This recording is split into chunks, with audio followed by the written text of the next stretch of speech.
नमस्कार प्यारे साथियों, प्रताप क्लासेस के यूट्यूब चैनल पर आपका स्वागत है। आज है 29 जून 2024 और 29 जून 2024 के जितने भी इंडिया और वर्ल्ड के जो करंट अफेयर्स के क्वेश्चन बनते हैं, आज उनका अपने डिस्कशन करेंगे। पूरा वीडियो ध्यान से देखना और लास्ट में आपसे क्वेश्चन पूछूंगा जिनके जवाब आपको कमेंट बॉक्स में देना होगा। आज अपने पढ़ेंगे कि चर्चा में रहे पहले त्रिपक्षीय बहुक्षेत्रीय अभ्यास फ्रीडम एज लघु कथा ऐश्वर्या राय ने कॉमनवेल्थ पुरस्कार जीता और प्लास्टिक अपशिष्ट सड़क वाला दूसरा सैन्य स्टेशन कहाँ बना, कौन सा बना है, इनकी आज हम चर्चा करेंगे पूरे लेटेस्ट न्यूज के साथ में। डेली आपको सुबह मेरी 6:30 पर ये लाइव क्लास आपको मिलती है। तो सारे विद्यार्थी एक बार सेशन को लाइक शेयर करेंगे और जो साथी हमारे चैनल पर नहीं है तो जरूर आप चैनल को सब्सक्राइब करें और इसके पास ले बेल आइकन का घंटा दबाएं ताकि हम जैसे वीडियो अपलोड करें उसका नोटिफिकेशन आप तक पहुंच जाएगी। तो स्टार्ट करते हैं आज की करंट अफेयर्स की क्लास। सभी साथियों को गुड मॉर्निंग। सबसे पहले हम कल के क्वेश्चनों को करेंगे रिवाइज। देखिए, हाल में अंतर्राष्ट्रीय सौर गठबंधन ISA का 100वां पूर्ण सदस्य कौन बना? तो पराग्वे। किस संगठन ने भारतीय नौसेना को मध्यम दूरी माइक्रो ओब्स्क्यूरेंट चेफ रॉकेट सौंपी? तो ये DRDO ने। भारतीय लेखिका अरुंधति रॉय को पेन प्रिंटर पुरस्कार 2024 से सम्मानित किया गया।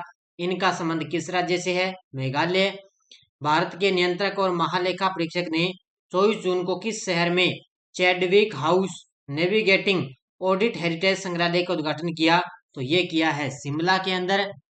किस बैंक की मार्केट कैप पहली बार $100 बिलियन का आंकड़ा पार करने वाली देश की छठी कंपनी बनी? तो ICICI बैंक। किस राज्य मंत्रिमंडल ने मंत्रियों के आयकर भुगतान की सरकारी व्यवस्था समाप्त कर दी? तो मध्य प्रदेश। किस लिमिटेड को मिनी रतन स्थिति श्रेणी 1 से सम्मानित किया गया? तो सेंट्रल इलेक्ट्रॉनिक्स लिमिटेड को सम्मानित किया गया। ये थे कल के क्वेश्चनों का रिवाइज हमने कर लिया। टेस्ट आपको कंटिन्यू मिल रहा है बढ़िया तरीके से। डेली लाइव क्लास का टेस्ट, वीकली टेस्ट और मंथली टेस्ट आपको कंटिन्यू दिए जा रहे हैं। तो अलग अलग फोल्डर बने हुए हैं, उसके अंदर आपको अलग अलग टॉपिक वाइज आपको करंट यहाँ पे दिया जा रहा है। तो ये टेस्ट सीरीज आप ज्वाइन कर सकते हो। तो स्टार्ट करें आज की 29 जून 2024 की अपनी करंट की बात कर लेते हैं। पहला क्वेश्चन आपके सामने और बड़ा ही गजब का क्वेश्चन है। हाल ही में कौन सा सैन्य स्टेशन भारत में दूसरा सैन्य स्टेशन बन गया जो प्लास्टिक कचरे से बनी सड़क बनाई गई है? कौन सा सैन्य स्टेशन है भारत में दूसरा सैन्य स्टेशन बन गया जो प्लास्टिक कचरे से बनी सड़क बनाई गई है?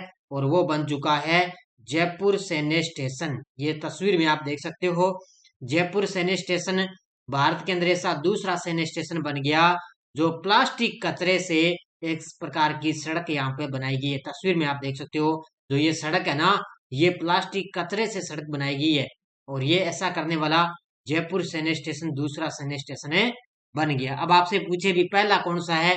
तो पहला है नारंगी सैन्य स्टेशन। ये असम के अंदर है, गुवाहाटी शहर में नारंगी सैन्य स्टेशन है, वो पहला है। और दूसरा बन गया जयपुर सैन्य स्टेशन। देखो, जयपुर सैन्य स्टेशन भारत में दूसरा सैन्य स्टेशन बन गया जिसमें प्लास्टिक कचरे से बनी सड़क बनाई गई है। इस सड़क का उद्घाटन 26 जून 2024 को मेजर जनरल RS गोदारा 61 सब एरिया के जनरल ऑफिसर कमांडिंग द्वारा इसका उद्घाटन किया गया। यह सड़क 100 मीटर लंबी है और सागत सिंह रोड अंडर ब्रिज से कबस कॉर्नर कॉम्प्लेक्स तक ये फैली हुई है। अब ये याद रखना 100 मीटर लंबी है। ये नोट कर लेना, प्लास्टिक अपशिष्ट सड़क वाला पहला सैन्य स्टेशन है। असम के गुवाहाटी में नारंगी सैन्य स्टेशन था जिसे 2019 के अंदर बनाया गया था। तो पहला आपसे पूछे तो ये असम के गुवाहाटी शहर में है नारंगी सैन्य स्टेशन जो 2019 में बनाया गया। और दूसरा अब कौन सा बन गया? दूसरा जयपुर सैन्य स्टेशन है बन गया जिसमें 26 जून को मेजर जनरल RS गोदारा द्वारा इसका उद्घाटन किया गया है। हाल ही में चर्चा में रहे पहले त्रिपक्षीय बहुक्षेत्रीय अभ्यास फ्रीडम एज का संबंध किससे है? यानी कि पहला ये त्रिपक्षीय बहुक्षेत्रीय अभ्यास है फ्रीडम एज, और ये 3 देशों के बीच में आयोजित किया गया। ये हुआ था दक्षिण कोरिया, USA और जापान, इन तीनों देशों के बीच में ये पहला त्रिपक्षीय बहुक्षेत्रीय अभ्यास है जिसका नाम है फ्रीडम एज। और इसका आयोजन अभी 3 दिवसीय आयोजित ये किया गया। किसके बीच है? दक्षिण कोरिया, यूएसए और जापान के बीच। तो दक्षिण कोरिया, यूएसए और जापान ने अपना पहला त्रिपक्षीय बहुक्षेत्रीय अभ्यास फ्रीडम एज किया है। फ्रीडम एज नामक 3 दिवसीय यह अभ्यास दक्षिण कोरिया के दक्षिणी द्वीप पर जेजू में हुआ है। तो ये दक्षिण कोरिया के दक्षिणी द्वीप पे जेजू में हुआ। यह अभ्यास रूस के साथ अपने संबंधों को मजबूत करके उत्तर कोरिया से खतरों के खिलाफ सुरक्षा सहयोग को गहरा करने के प्रयासों के बीच में ये अभ्यास है किया जा रहा है। यानी कि रूस के साथ जो संबंध है ना, उनको मजबूत करके उत्तर कोरिया के जो खतरे हो रहे हैं उनके खिलाफ सुरक्षा सहयोग के प्रयासों से इस अभ्यास को किया गया है।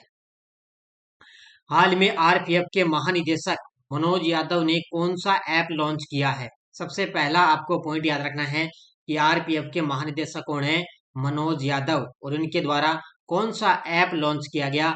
इन्होंने ऐप लॉन्च किया है संज्ञान ऐप। कौन सा लॉन्च किया है? संज्ञान ऐप लॉन्च किया है। ये तस्वीर में आप देख सकते हो, ये है आरपीएफ के महानिदेशक मनोज यादव है और इन्होंने संज्ञान ऐप लॉन्च किया है। अब देखो मुख्य तथ्य इसका मतलब क्या होता है। तो रेलवे सुरक्षा बल आरपीएफ के महानिदेशक मनोज यादव ने आज संज्ञान ऐप का शुभारंभ किया, जिसे आरपीएफ तकनीकी टीम ने इसको डिजाइन किया है। तो ये आरपीएफ तकनीकी टीम ने इसको डिजाइन किया। इस ऐप का उद्देश्य है कि 3 नए आपराधिक कानून, पहला है भारतीय न्याय संहिता 2023, भारतीय नागरिक सुरक्षा संहिता 2023 और भारतीय साक्ष्य अधिनियम 2023 पर विस्तृत जानकारी प्रदान करना। ये ऐप का ये तीनों आपराधिक कानूनों पर इसका उद्देश्य रहेगा। ये ऐप आरपीएफ कर्मियों को शिक्षित और सशक्त बनाने का उद्देश्य रखता है। उन्हें नए और पुराने आपराधिक कानूनों की समग्र जानकारी प्राप्त करवाना, जिसे आरपीएफ के संचालन में महत्वपूर्ण माना जाता है। यानी कि जो नए और जो पुराने जो आपराधिक कानून है ना, उसके बारे में ये बताएगा। और ये जो आरपीएफ के जो कर्मी हैं, जो कर्मियों वगैरह हैं, उनको ये शिक्षित और सशक्त बनाने का उद्देश्य रखता है। और ये जो तीनों बड़े आपराधिक कानून है, इसके बारे में ये ऐप के अंदर पूरी जानकारी दी जाएगी। हाल ही में लघु कथा है ऐश्वर्या राय ने कॉमनवेल्थ पुरस्कार जीता है। यह किस लेखिका की लघु कथा है? तो ये आपको पता है कहानी संग्रह है ऐश्वर्या रॉय। तो किसी लेखिका के, किसी व्यक्ति के नाम पर ये एक लघु कथा लिखी गई है ऐश्वर्या रॉय। तो इन्होंने कॉमनवेल्थ पुरस्कार जीता। और ये किस लेखिका की लघु कथा है? ये है संजना ठाकुर की। ऑप्शन नंबर डी किसकी है? ये संजना ठाकुर की एक कहानी संग्रह है ऐश्वर्या रॉय और इन्होंने हाल ही में भी कॉमनवेल्थ पुरस्कार जीता है। तो संजना ठाकुर 26 वर्षीय मुंबई से लेखिका है ये। इन्होंने 27 जून को लंदन में आयोजित GBP 5000 कॉमनवेल्थ शॉर्ट स्टोरी पुरस्कार 2024 के विजेता घोषित होने के लिए दुनिया भर से आए 7359 प्रतिस्पर्धियों को पीछे छोड़ा है। तो दुनिया भर से यहाँ पर प्रतियोगिता आयोजित की गई, उन्होंने सबको पीछे छोड़ दिया। संजना की कहानी, जिसका शीर्षक है ऐश्वर्या रॉय, ये बॉलीवुड अभिनेत्री ऐश्वर्या रॉय के नाम पर ये लिखी गई, जो पारंपरिक गोद लेने की कहानी को एक नए तरीके से रचती है। तो ये एक बॉलीवुड अभिनेत्री ऐश्वर्या रॉय है, उन्हीं के ये नाम पर इसका शीर्षक ये रखा गया और इसने अभी हाल में कॉमनवेल्थ पुरस्कार जीता है। हाल में टाटा सन्स किस शहर में 650 करोड़ में मंदिरों का संग्रहालय बनाएगा? हाल में जो टाटा सन्स है या टाटा लिमिटेड है, वो किस शहर के अंदर 650 करोड़ रुपए में मंदिरों का संग्रहालय बनाएगा? तो ये बनाएगा अयोध्या के अंदर। कहाँ पर है? अयोध्या के अंदर। जो यूपी मंत्रिमंडल है, योगी आदित्यनाथ ने इसको मंजूरी भी दे दी कि 650 करोड़ के अंदर मंदिरों का संग्रहालय बनाने के लिए मंजूरी भी मिल चुकी है। किसको? टाटा सन्स को। कहाँ पर है? अयोध्या के अंदर। तो उत्तर प्रदेश कैबिनेट ने अयोध्या में मंदिरों का संग्रहालय बनाने के लिए टाटा सन्स के प्रस्ताव को मंजूरी दी है। यह परियोजना 650 करोड़ रुपए की है और इसे टाटा के कॉरपोरेट सामाजिक उत्तरदायित्व फंड के माध्यम से वित्त पोषित किया जाएगा। किसके माध्यम से? जो टाटा है ना, उसको कॉरपोरेट सामाजिक उत्तरदायित्व के माध्यम से, फंड के माध्यम से वित्त पोषित इसको किया जाएगा। नेक्स्ट क्वेश्चन देखो आपके सामने। हाल में professional golf tour of India PGTI के नए अध्यक्ष के रूप में किसे चुना गया? हाल में professional golf tour of India PGTI के अध्यक्ष के रूप में चुना गया है कपिल देव को। ऑप्शन नंबर 1 है, ये है, ध्यान रखना, गोल्फ के खिलाड़ी हैं। गोल्फ टूर ऑफ इंडिया के नए अध्यक्ष कौन बन गए? कपिल देव बन चुके हैं। तो कपिल देव एक दिग्गज क्रिकेटर और शौकिया गोल्फर कपिल देव को professional golf tour of India PGTI के नए अध्यक्ष के रूप में चुना गया। यह महत्वपूर्ण नियुक्ति से भारत में पेशेवर गोल्फ के इतिहास में एक नया अध्याय का आरंभ होता है। H श्रीनिवासन की जगह कपिल देव को शामिल किया गया, जिन्होंने अपनी उम्मीदवारी वापस से ले ली थी। तो H श्रीनिवासन की जगह अब कपिल देव है, वो गोल्फ टूर ऑफ इंडिया के नए अध्यक्ष बन चुके हैं। हाल में किस जहाज ने सेल्सियस के 29 जून 2024 को मनाए जाने वाले 48वें राष्ट्रीय दिवस पर पोर्ट विक्टोरिया सेल्सियस में प्रवेश किया है? तो अभी जो आज 29 जून और आज 29 दिन के जून को राष्ट्रीय सेल्सियस दिवस मनाया जाएगा, तो आज ये इसका 48वां राष्ट्रीय दिवस होगा और इसी को लेकर पोर्ट विक्टोरिया सेल्सियस में एक प्रवेश किया है किस जहाज ने, जिसका नाम है INS सुन्यन्ना। क्या नाम है? INS सुन्यन्ना इसका नाम है, और ये अब की बार इसने पोर्ट विक्टोरिया सेल्सियस के अंदर इसने प्रवेश किया है। तो INS सुन्यन्ना ने दक्षिण पश्चिमी हिंद महासागर क्षेत्र में अपनी लंबी दूरी की तैनाती के हिस्से के रूप में 26 जून 2024 को पोर्ट विक्टोरिया सेल्सियस में प्रवेश किया। यह तैनाती 1976 से सेल्सियस राष्ट्रीय दिवस के हिस्से के रूप में आयोजित सैन्य परेड में एक भारतीय सैन्य दल की निरंतर भागीदारी का प्रतीक है। यानी कि लगातार 1976 से ये क्या एक सैन्य परेड के तौर पर क्या है, ये यात्रा करता है लंबी दूरी की। तो ये अभी की बार 26 जून को पोर्ट विक्टोरिया सेल्सियस में पहुंचा, और ये सेल्सियस जो राष्ट्रीय दिवस है, इसी के दौरे पर यह 29 जून 2024 को इसका 48वें राष्ट्रीय दिवस के रूप में उत्सव के साथ मिलता है। तो ये यहाँ पर पहुंच चुका है, इसी को लेकर यहाँ पर जश्न मनाया जाएगा। भारत का पहला वैश्विक उद्यम जोखिम प्रबंधन केंद्र कहाँ स्थापित होगा? भारत का पहला वैश्विक उद्यम जोखिम प्रबंधन केंद्र कहाँ स्थापित होगा? तो ये स्थापित होगा उड़ीसा के अंदर। ऑप्शन नंबर 1 है, कहां पर स्थापित होगा? उड़ीसा के अंदर।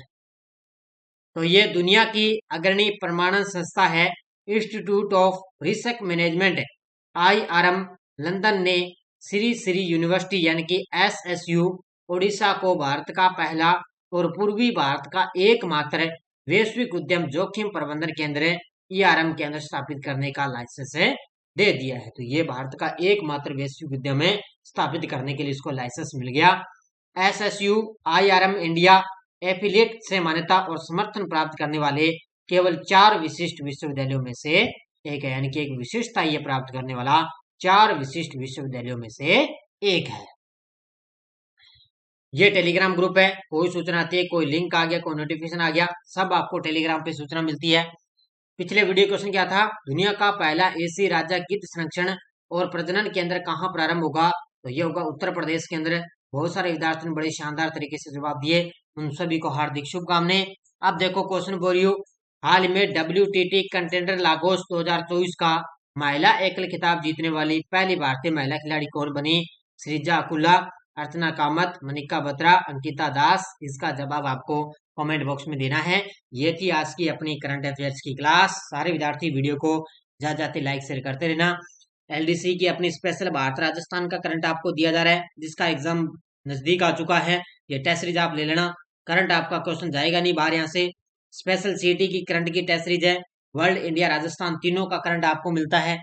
और RPSC first grade second grade के प्रीवियस क्वेश्चन पेपरों की PDF अपलोड है भी, जो सामान्य शिक्षा विभाग और संस्कृत शिक्षा विभाग ने करवा दिए पेपर अब तक है, उनकी PDF अपलोड है। मात्र 50 रुपए के अंदर है, 1 साल की वैलिडिटी है, ये आप ले सकते हो। और फर्स्ट ग्रेड के लिए स्पेशल भारत राजस्थान का करंट आपको दिया जा रहा है, और इंडियन पॉलिटी की संपूर्ण टॉपिक पर आधारित ये टेस्ट सीरीज आपको लगातार दी जा रही है। NCERT बुक है, जनरल साइंस है, ये आपको कंटिन्यू दिए जा रहे हैं। तो बढ़िया तरीके से टेस्ट सीरीज ज्वाइन कर लेना। तो धन्यवाद, जय हिंद, जय भारत।